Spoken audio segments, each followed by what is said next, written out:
In about 2 weeks at the Paris Olympics, the debut of an entirely new medal event, breaking, or what's perhaps more widely known to the uninitiated like me as breakdancing. In a Los Angeles dance studio, 21-year-old Logan Edra teaches moves she spent 2/3 of her life developing since she was just 7. In the world of breaking, she's called B-Girl Logistics. And as one of the 4 members of the U.S. breaking team at the Paris Games, she can also be called Olympian. I see any title or championship or win or medal, it's more for me like a microphone to amplify any message I want. I represent the peace, love, unity, and having fun, and also being a student of the game and caring about the evolution of like where this is going and keeping it alive. The first Olympic breaking competition was at the 2018 Youth Games in Buenos Aires. The Olympics recognizes it as an urban sport, like skateboarding, also an Olympic event. Competitors need improvisation, athleticism, and coordination, drawing on disciplines like martial arts and gymnastics. It was created in the 1970s at South Bronx dance parties by Black and Latino youths. It's said that the name comes from the breaks in hip-hop songs, when the vocals drop out, leaving a steady driving beat.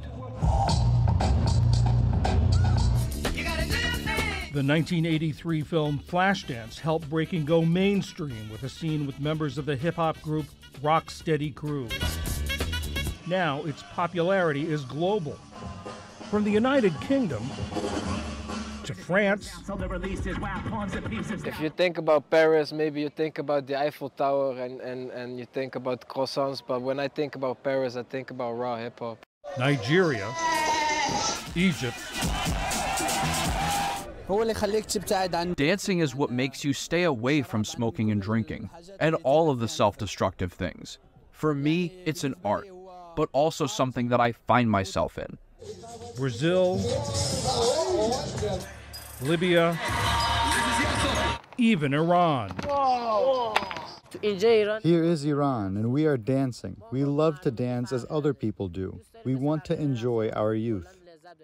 What was born at block parties of the Bronx will be going for the gold at the Place de la Concorde in the heart of Paris. Ivan Velez, known as Flips, is an actor, TV host, an accomplished dancer and choreographer, and he's been a judge at Olympic qualifying events for breaking. So Flips, first off, help out this unhip baby boomer. Breaking, breakdancing.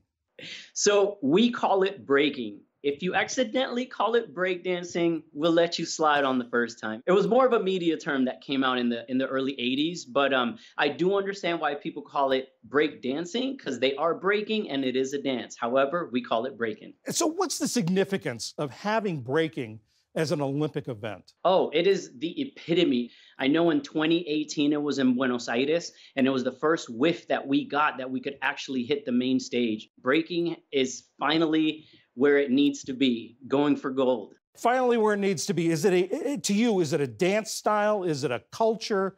Oh, to go beyond that, for me, it's like a religion. So you have to believe in yourself. You have to believe in your talent. You have to go above and beyond the call of duty just to be recognized. So a lot of these breakers, whether they have jobs 9 to 5, whether they're in school, no matter what age they are putting in endless hours. And breaking is not just a culture and a phenomenon, but it's also art. It's art and a sport. So the fusion of both of that is what people are going to see in Paris, almost like a Halley's Comet. You got to catch it while you can. You're not going to be judging in Paris, I know, but you did judge some of the qualifying events. What's the criteria? Yeah. How do you judge this? There's a couple of criteria and boxes that they have to tick. It's technique, right? So it's the technique is how good you are at doing everything that you've been training to do. You have to definitely put years in the game or your technique will show. The vocabulary is what you bring to the table. There's A's to Z's, top rock, footwork, freezes, power, combinations. And what you bring to the table is your vocabulary and how many times you can switch things up. You have originality, right? So you want to be the one and only. And in order to do that, you have to stand alone. You have to be unique and you have to show as many original moves as you have learned in the past. You only have 60 seconds before your opponent also answers back. So you definitely want to execute from the very first second you step on that floor to the end of that 59.9 second and you're walking off. Also, musicality. I love musicality, and I'll tell you why.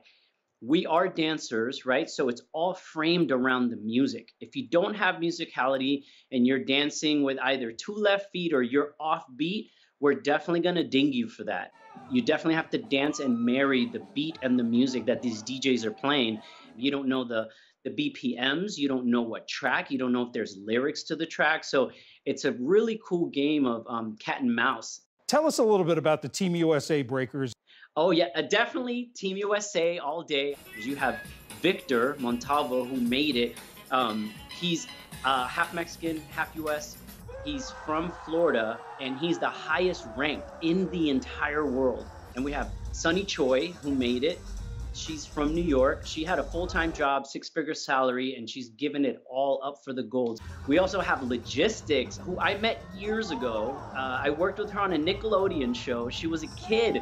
A few years later, she was on World of Dance, and now she's on the world's biggest stage in the Olympics. B-Boy Jeffro, he's one of the all-style, all-around, can throw anything down, and his musicality, which, again, I love, is so on point. It's going to be a nail-biting couple of days, I'll tell you that. And the flips, I know that breaking has not been approved for the 2028 Los Angeles Games. What do you see the future of this? Where do you want to see this go? So with that news, sadly, it was not accepted for the 2028. And what better way to bring it back, right, to the US where it all started? Hopefully it's in Brisbane in 2032. I'm praying for that right now because you don't want too much time to go by as these dancers are evolving. They're also getting older. So the future looks really, really bright for breaking. And you might not see these same competitors again in that next cycle if it is another 8 years. I do want breaking to just stay on the roster. I mean, it's survived 50 years, you know, whether it was on in the media or in the movies or underground culture or subculture, it's survived. It's definitely ready to earn its slot, permanent slot. Flips, AKA Ivan Velez, thank you very much. Thank you guys so much for having me. I'm excited.